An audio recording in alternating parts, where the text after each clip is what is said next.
Itu penyaksian. Barang siapa yang melihat dirinya tidak tampak kebesaran Tuhan di hatinya, maka ianya lalai dan dirinya menjadi ijab, bahkan menjadi berhala. Dan barang siapa yang ianya melihat dirinya tampak kebesaran Tuhannya, maka orang itu selalu ingat kepada Tuhannya.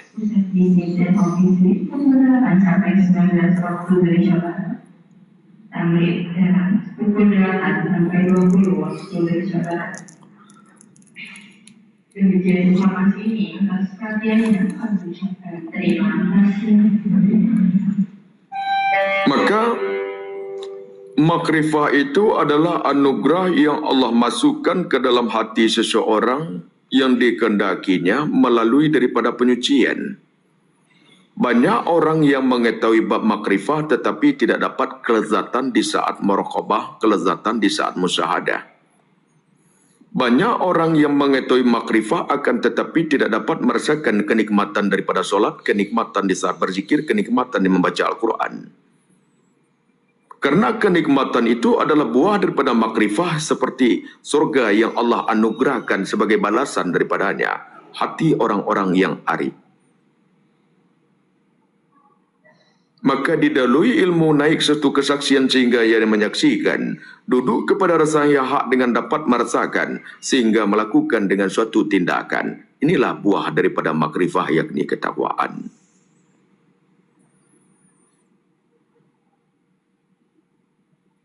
Seseorang yang merasa makrifah sesungguhnya dia tidak akan makrifah. Karena makrifah itu luas daripada langit dan bumi. Tidak bisa seseorang mengatakan ianya bermakrifah. Karena apa? Ketika seseorang mengatakan ianya telah bermakrifah, bermakna ia telah membatasi pemberian daripada Allah Subhanahu Wa Taala.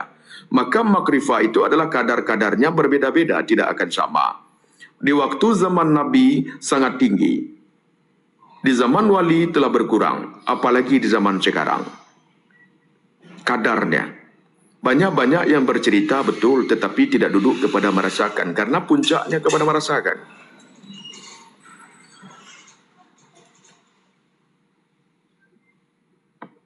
Kadar inilah yang terkikis, yang perlahan yang diangkat Allah Subhanahu Wa Taala. Akan diberikan Allah Subhanahu Wa Taala kembali kepada orang-orang yang telah disucikan. Maka ketika seseorang merasa bermakrifah, maka di situ dia telah membatasi kedudukan daripada pemberian dari Allah Subhanahu Wa Taala. Maka para wali Allah ada kutub, ada abdal, ada malamatiyah. Itu merupakan tingkatan pemberian daripada zauqiyah, rasa yang diberikan Allah dalam bab makrifah, maka makamnya berbeda-beda. Sedangkan Nabi berbeda makamnya. Ada Nabi, ada Rasul, ada ulul azmi. Menunjukkan sesuatu tingkat kesabaran, menunjukkan tingkat kejujuran, menunjukkan tingkat amanah yang diemban oleh Nabi dan Rasul dan ulul azmi tadi itu. Nah inilah bentuk daripada pemberian Allah Subhanahu Wa Taala tergantung daripada zaman dan pemberian yang ianya sesuai dengan kadar kemampuan kepada hati manusia itu sendiri. Maka barang siapa yang ianya mengaku bermakrifah, sesungguhnya ia bukan bermakrifah.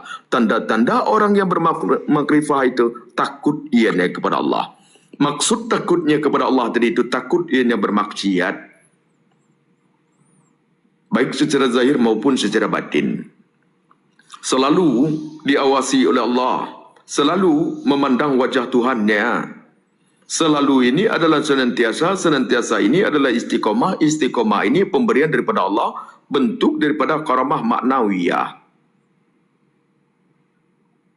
yang disertai dahulu dengan waridat ilaiyah, yang disertai dengan cahaya inayah, yang disertai dengan cahaya tawajuh, yang disertai dengan cahaya iman, yang disertai dengan cahaya akal. Maka hatinya diselimuti oleh cahaya Allah. Ketika hatinya telah diselimuti oleh cahaya Allah, maka setiap penglihatan, ucapan, pendengaran, gerak dan diamnya membawa kabar yakni petunjuk. Maka ianya menjadi bermanfaat pada dirinya dan bermanfaat kepada yang lainnya, sehingga setiap perkataannya mengandung petunjuk, mengandung isyarah, mengandung hikmah.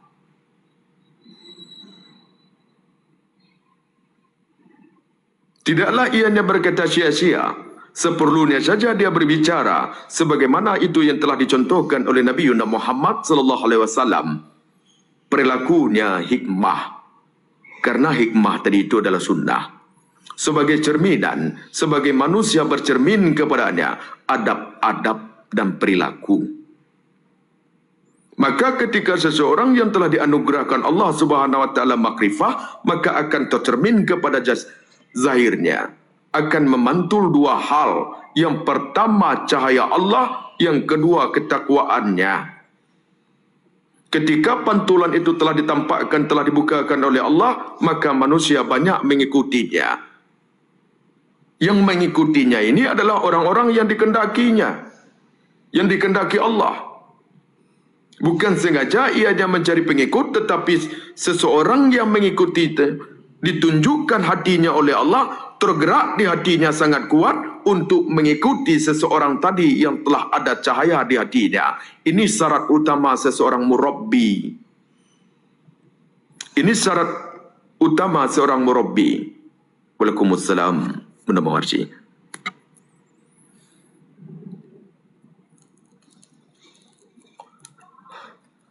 Assalamualaikum warahmatullahi wabarakatuh, Buya. Waalaikumsalam, Bunda Nur. Sehat, Bunda. Mohon maaf, Buya, terlambat. Jajan pempek lah di luar tadi itu ya? Iya di luar, Bu. Masuk ke ruang lokal, Bunda, nggak apa-apa, Bunda.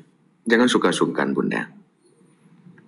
Karena Bunda dan Bapak kita juga ada kegiatan masing-masing, nggak apa-apa, Bunda. Buya, terima kasih banyak, Buya. Sama dengan saya juga, mati lampu, jadi saya ke depan di rumah yang satu. Mati di dalam. Iya. Baru juga sampai, baru juga masuk ini. Nah, gelap sekali rumah di dalam. Iya. Maaf ya. Mati lampu. Iya, Bunda. Waalaikumsalam. 150. Iya, dibantu dulu untuk Bunda Nur ya. Kalau tidak ada bling suaranya nih. Iya, terima kasih. Karena hati ini adalah sebagai jalan menuju kehadiran Allah Subhanahu wa taala. Maka di hati ini adalah sesuatu hal dalam perjalanan kerohanian, tidak boleh adanya mendua di hati. Mendua di hati ketika adanya penyakit itu haram. Iri kita, dengki kita, merasa lebih baik kita, berprasangka buruk kita, takabur kita, sombong, ujub, ria, maka itu diharamkan di hati. Yang sebagaimana Allah Ta'ala berfirman di surat Al-A'raf ayat 33, katakanlah wahai Muhammad, maksiat zahir, maksiat batin itu haram.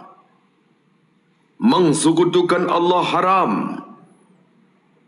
Menceritakan Allah apabila tidak ada ilmunya haram. Jadi penyakit hati ini bukanlah perkara yang biasa.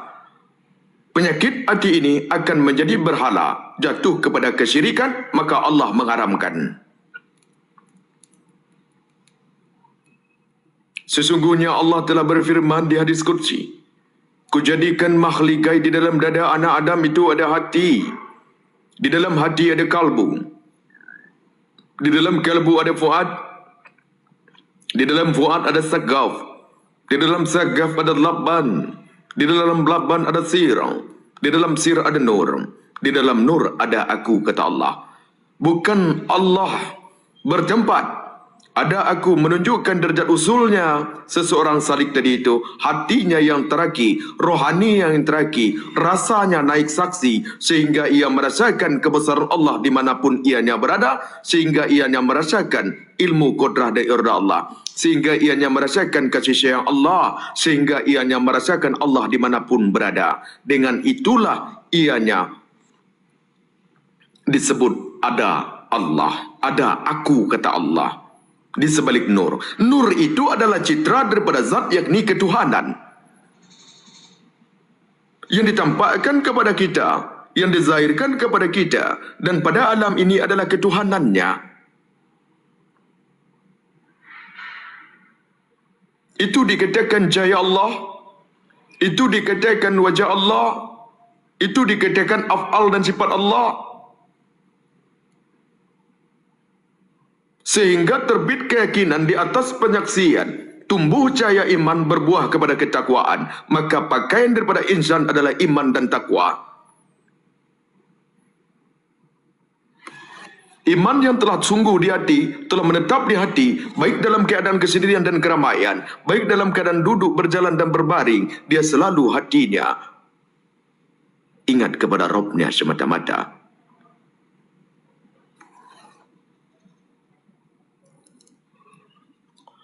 Ingat karena diingatkan, ingat karena melalui Allah, ingat melalui cahaya Allah, ingat melalui kemudahan dan pertolongan Allah. Tidaklah mampu seseorang itu ingat kepada Rabbnya kecuali daripada cahaya Rabbnya sendiri. Maka Umar bin Khattab mengatakan, aku melihat Tuhanku melalui cahaya Tuhanku.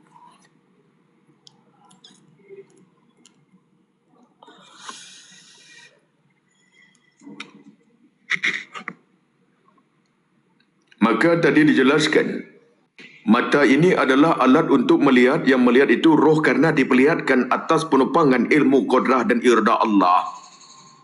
Baik dan buruk itu sesungguhnya adalah ujian.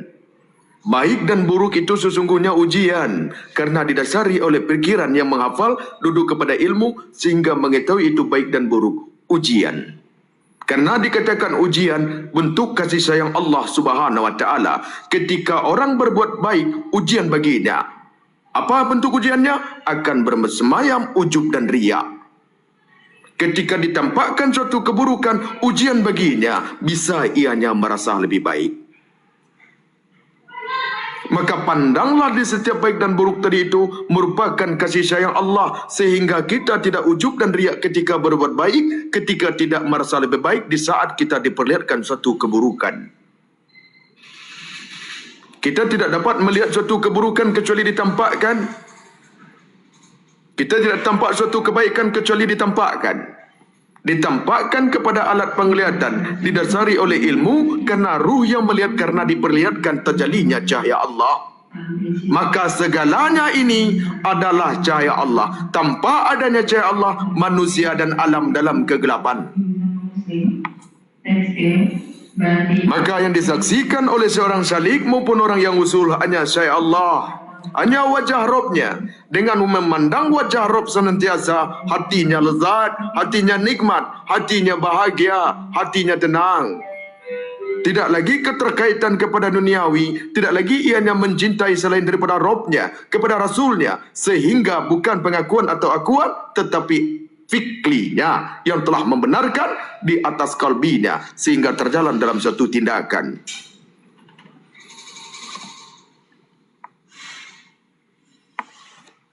Mengkaji ketuhanan bukan untuk menjadi Tuhan. Mengkaji ketuhanan sebagaimana di situ hidupnya keimanan, hidupnya ketakwaan. Mengkaji Allah bukan menjadi Allah. Mengkaji Allah takut kita bermaksiat zahir dan maksiat batin.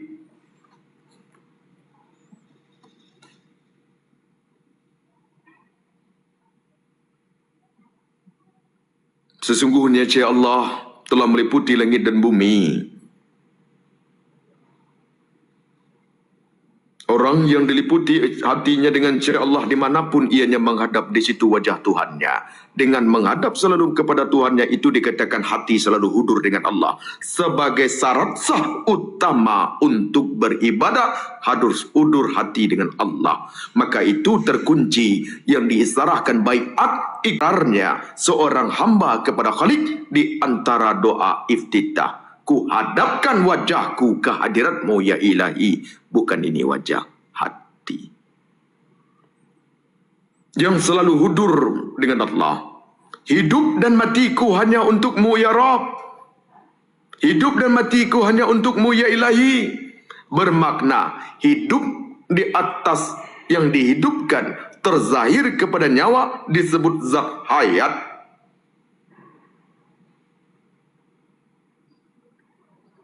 Matikan tubuh kita. Setiap yang bernyawa mengalami suatu kematian. Ketika telah diikrarkan bentuk janji hidup dan matiku di doa iftitah, bermakna bersiap-siaplah bertawakal dengan perintah Allah, bersiap-siaplah menjauhi segala apa yang dilarang Allah. Bersiap-siaplah pendengaran, penglihatan, penciuman, perkataan, bergerak dan diam langkah dan tangan kita hanya untuk beribadah kepada Allah. Bersiap-siaplah segera menunaikan perintah Allah. Ketika ucapan itu tidak tertunai dalam sesuatu tunaian yang dibenarkan di hati, tidak dilaksanakan dengan fikri kita, maka tergolonglah orang-orang yang munafik. Maka dikatakan hidup dan matiku hanya untuk Allah. Kenapa masih bermaksiat? Kenapa masih mengikuti larangan Allah? Kenapa masih berpenyakit hati? Kenapa masih merasa lebih baik?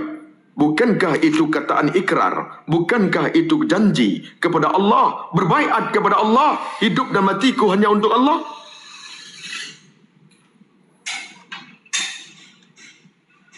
Jadi untuk memahami tadi di atas paham yang Allah berikan, di situ harus tumbuh keyakinan.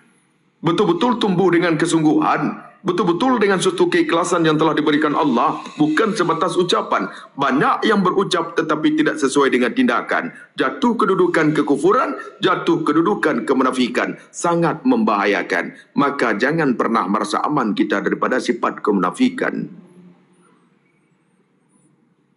Setiap yang terucap dilaksanakan. Setiap yang terucap dibenarkan di hati, terlaksanakan ke fikri. Maka rukun menjadi 4. Kauli, akli, qalbi, fikli. Sejalan. Bertikai salah satunya menjadi kemunafikan.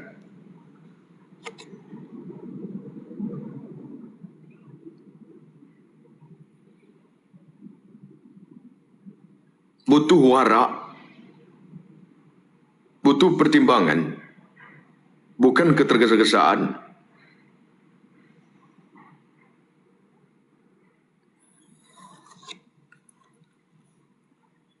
Yang sebagaimana yang disampaikan dalam kitab Imam Al-Ghazali Minhajul Abidin, diagungkannya kedua perkara tersebut ilmu dan ibadah karena keduanya merupakan tujuan yang diciptakannya dunia dan akhirat.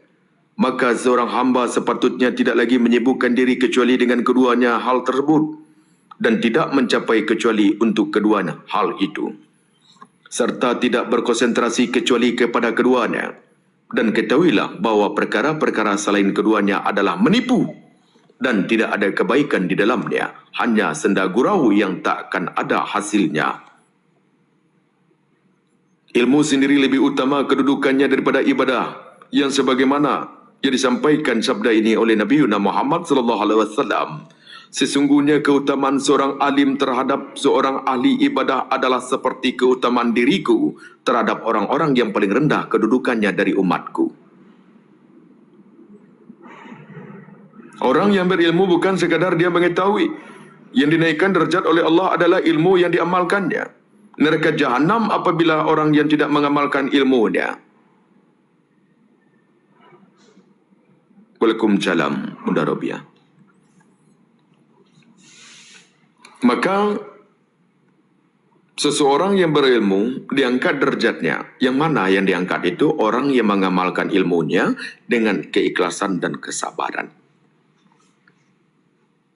Contoh kita diberitahu jangan berpenyakit hati, baik dalam Al-Quran ataupun hadis daripada Nabi Muhammad SAW. Kita mengetahui dan juga disepakati oleh ulama. Sering kita mendengarkan, tetapi tidak taat terkadang. Hanya sekedar mendengarkan. Sementara sami'na wa ta'na. Kami mendengar dan kami taat. Kalau tidak ditaati di atas apa yang didengarkan, maka termasuklah orang-orang yang fasik.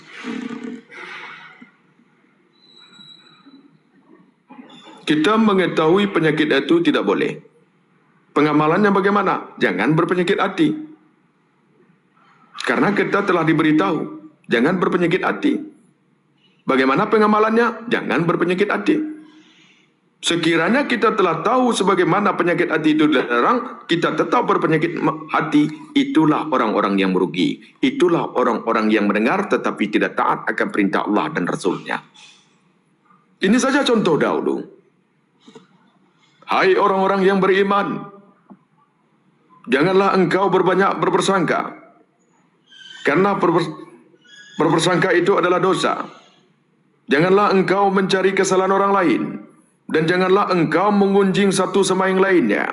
Sesungguhnya mengunjing itu sama hal memakan bangkai saudaramu yang telah mati. Bukankah engkau merasa jijik? Di surat Al-Hujurat ayat 13. Ketika kita membaca bermakna peringatan untuk kita. Bukan sekedar membaca tetapi dibenarkan di hati, dijalankan dengan tindakan. Itu dikatakan pengamalan. Kalau kita sekedar membaca, banyak anak kecil bisa membaca. Pengamalan itu 4 hal. Qauli, akli, kalbi, fikli. Amal itu adalah berbuat. Berbuat dengan lisan kalau tidak dibenarkan di hati, tidak dijalankan dengan fikli, tidak ditimbang dengan akli, maka menjadi sesuatu kemunafikan. Banyak kita mengetahui penyakit hati tadi itu yang terangkum di firman Allah Ta'ala yang sebagaimana disepakati oleh ulama dan juga hadis Rasulullah SAW. Kita semua tahu. Tetapi kenapa masih ada penyakit hati? Bermakna sekedar tahu, tidak mengamalkan.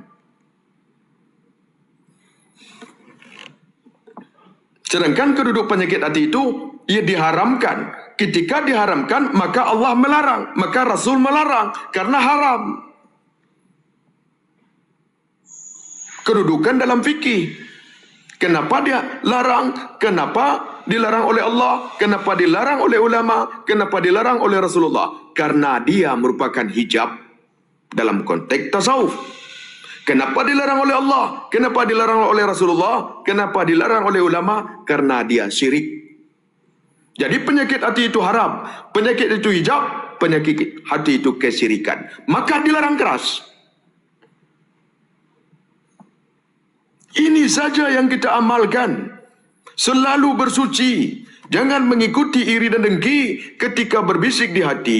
Jangan mengikuti keinginan yang banyak apabila keinginan itu muncul. Nah ini yang dikatakan selalu bersuci, maka Allah menyukai orang-orang yang bersuci. Nah ini termasuk untuk pengamalan ilmu tadi itu. Diamalkan tidak? Nah ini bertanya kepada diri kita masing-masing. Jangankan ilmu yang lainnya, petunjuk Allah ini saja dahulu, diamalkan tidak? Dilarang oleh Allah ini saja dahulu, diamalkan tidak? Dilarang oleh Rasul ini saja dahulu, diamalkan tidak? Belum yang lainnya.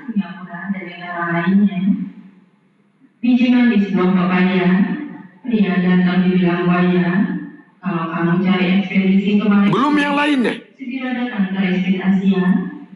Mulai dari 25 kilogram, kamu bisa kirim. Maka ketika kita telah diberitahu tidak mentaati, maka di situ menjadi jahanam kepada kita.